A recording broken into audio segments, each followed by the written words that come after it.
What?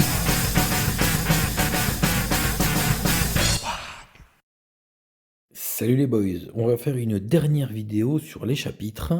On va essayer de faire en fait un petit peu une synthèse, parce que c'est vrai que voilà, il y en a qui disent mais c'est quoi le meilleur chapitre? Pour moi déjà de meilleurs chapitres, il n'y en a pas. Il y en a qui sont, pour le moment en tout cas, en fonction des mises à jour du jeu. En l'état, moi il y en a deux qui sont en dessous.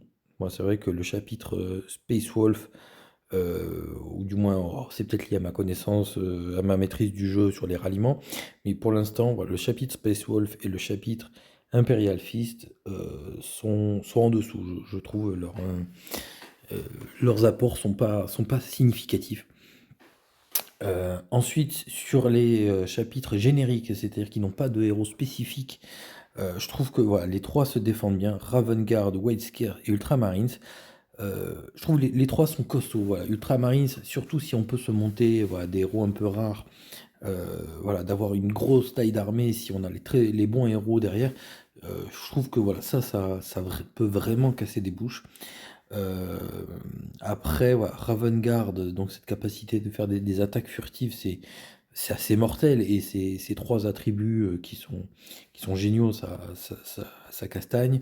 White Scare, l'activable est pas mal, et ce bonus de vitesse, voilà, est super cool. Donc je trouve que voilà, ces trois chapitres se défendent super bien. Après, les chapitres à compos spécifiques, c'est vrai que moi je trouve Dark Angel c'est un chapitre plutôt fun du fait de sa mobilité, voilà, parce que l'activable est vraiment très intéressant. Le héros Bélial, voilà, chance de critique, voilà, avec un Télion qui se monte plutôt bien par exemple, ça fait super mal. Donc voilà, mobilité, dégâts, c'est génial.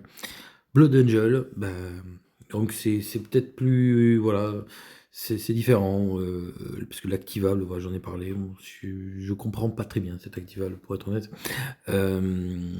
Et après, bon, tout tourne autour de Sanguinor là. Donc c'est un chapitre chouette aussi, mais voilà, qui a pas, comme le Dark Angel, d'avoir un Belial qui est un héros free-to-play. Parce que c'est vrai que je trouve que ça fait un super chapitre free-to-play en fait, Dark Angel. Parce que Belial, c'est gratos. Télion, maintenant, ça monte super bien. Donc c'est vrai que voilà, un bon chapitre free, alors que Blood Angel, bon, Sanguinant, il faut un peu plus de patience. Mais c'est vrai que voilà, il y en a qui me disent oui, mais Dark Angel, si tu veux un héros critique, et ben tu montes Voldus ou Croc, mais tout le monde peut pas se monter Voldus ou Croc. Enfin voilà, Voldus il tombe nulle part, donc c'est forcément du fragment générique. Croc, ça pleut pas non plus, hein. Alors c'est vrai que voilà, oui, ils ont les chances de critique, donc oui, voilà, hein. Mais je trouve que c'est là où ce que je disais, c'est le chapitre Ultramarines. Si tu peux monter ces héros-là, c'est sûr, aucun intérêt d'être Dark Angel, quoi. Donc, si tu peux monter ces héros rares à la force du poignet, let's go. Et c'est vrai que c'est value. Parce que je trouve que par contre, les bonus sont assez fongibles là. On est maxi à 46,8 de critique pour lui. Et Voldus, 46,8 aussi.